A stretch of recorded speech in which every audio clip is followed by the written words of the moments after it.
Holy smokes, it's really windy today. So I'm actually just testing out, like it's a really bad mic, but in general I'm just testing it out to see if it makes a difference or not. If the sound gets really bad, I might not even use this footage. I might just have to go home afterwards and just do like a voiceover or whatever for the stuff I read today. Man, it looks like this tree and wire is done for the wind one day.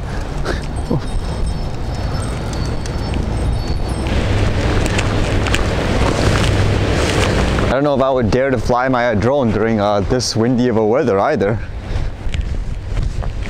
But in general, I didn't think the wind reduction would be good enough because you'll probably still hear all the crashing. Like, it's really windy right now, so this will be actually a good test.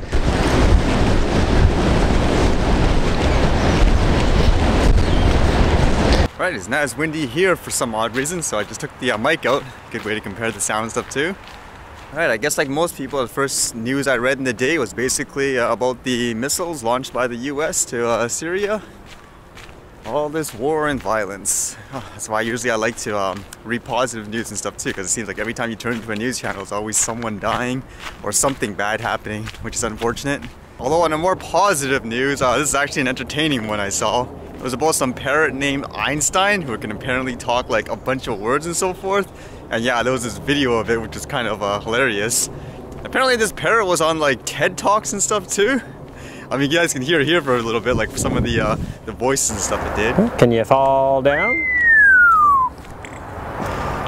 Did that hurt? Ow, ow, ow. Cry like a baby. Einstein, can you help me call the dogs?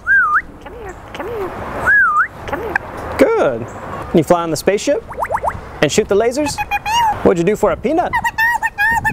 Einstein, are we in trouble? I always find it's nice to watch stuff like that for once in a while. Basically, you get to forget about the crazy stuff in life usually. That's too bad because that's usually why I fly the drones and stuff too and take the footage, because I would assume, like most people too, just watching the scenery and stuff like that basically helps, you know, relaxes you from the day, keeps you like, you know, less stress from all the daily work and all that. Now the other thing I saw, which at first I didn't even know if this was a joke or not, but apparently DJI had like a new drone and it was called like DJI Spark, and it was even smaller than the Mavic Pro. Again, I didn't know if it was real or not because it just seemed like one of those, I don't know, it just didn't look real to me in my opinion. But apparently with all this news, I guess it is real, unless someone wants to correct me if I'm wrong.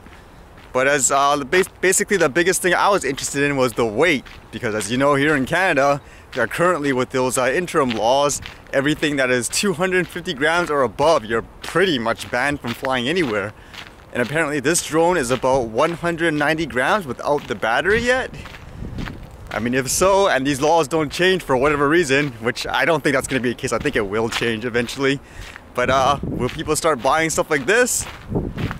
I was thinking for myself, for a drone like this, like, what's the picture quality going to be like? Is this meant more as a an FPV racing drone, or is this meant more for like a photography or selfie drone?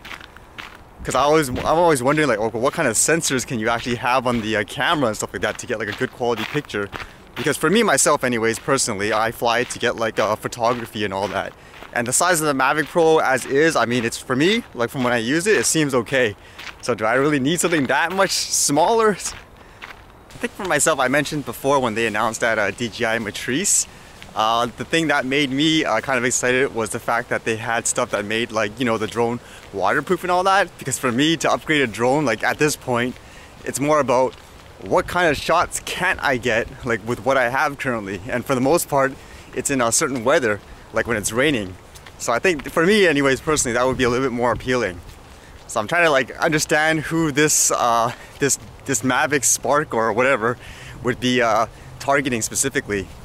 And I guess apparently it is a real thing, unless this source isn't accurate, but I think it says here DJI actually put like a trademark out for it, like for the word Spark. Well, that's a pretty generic word. I don't know how it's even going to get approved. I actually bumped into one piece of interesting news, which unfortunately is a little old right now, but it was really interesting for drone flyers here in Canada.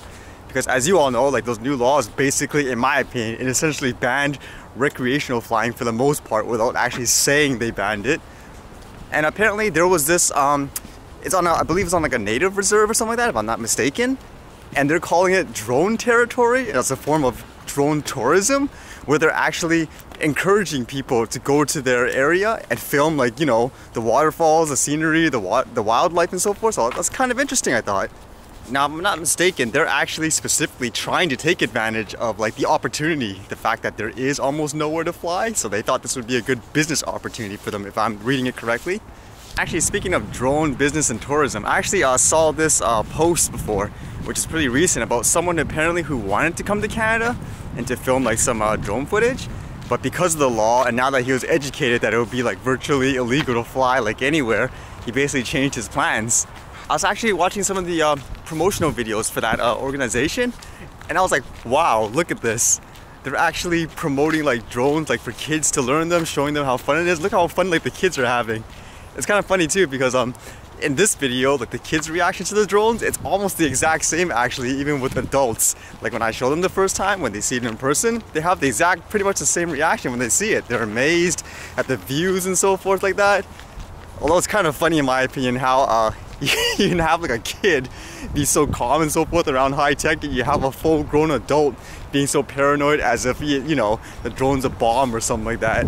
But yeah, I was looking at the sceneries and stuff like that, like look at this. You can like, they're basically encouraging you to like film all this stuff. Makes me want to like, you know, find out how I can get down there. Actually, I don't quite understand the legalities of it all. Is it because they're on like a native reserve land that they're exempt from like the Canadian like laws, like when it comes to flying drones and all that? I mean, the only experience I've ever had with like a native person in terms of their land is like, I know like in North Vancouver, there's areas where if you buy stuff there and they have like a card, they don't have to pay taxes because it's on like a reserve. Or same thing, to my knowledge, that's why there's a lot of casinos on them, because the laws are completely different. So it's kind of interesting anyways, in terms of, yeah, if every native land or whatever has their different set of rules where they can actually like encourage people to fly their drones. I don't know, I'm not a lawyer or a, you know, an authority in the law in any ways in that. Anyone else know? To me, that's kind of interesting. Drone flyer. Man, that's kind of crazy actually. Like I said, I just saw that guy, that drone flyer there. It seemed like the second he saw me, he didn't know if I was like, you know, a drone flyer or not. But he's like quickly like pack it up and so forth. My goodness, they're making Canadians feel like criminals, just flying like a drone for like fun with their family and stuff too, like from what I saw. Man, get your act together, Mr. Transport Minister. Speaking about that DJI Spark and stuff like that, again, for me, if I was to upgrade a drone, it would be primarily like, what can I film like I couldn't film before? Like, would it enable me to do that? Kind of makes me think of, because before people were wondering, can you potentially fly the Mavic Pro in the snow and stuff like that? And as you all know, I did do it really quickly. Well, I didn't want to push the limits. So let's just try fixing or editing that footage again, because I actually never tried to do the color and so forth.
Alright, and just a quick update about the drone insurance, like for the groups and so forth. It's great hearing all your guys' feedback and stuff like that, and it is all being noted.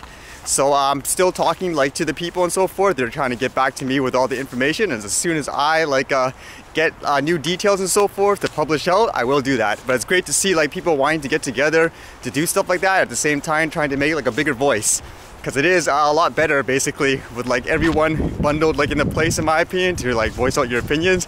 Otherwise you have stuff like that, like, you know, the guy back there feeling like he's a criminal and has to hide his drone just flying something for fun with his family, which in my opinion is a little ridiculous. Indoors is usually where people go when it's extremely windy, I guess. It's okay to do the shopping and stuff, I guess, during this time. Why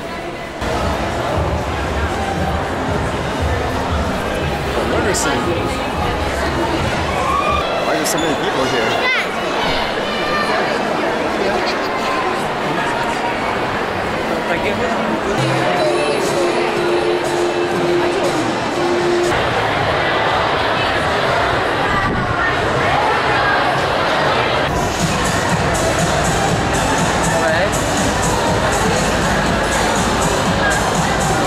I have no idea what that is.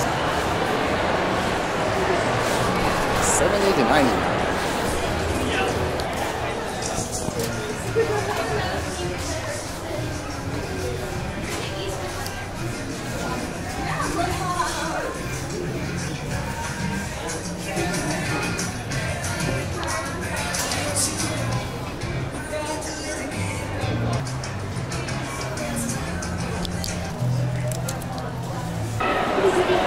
What the heck is this thing? Why is it so big?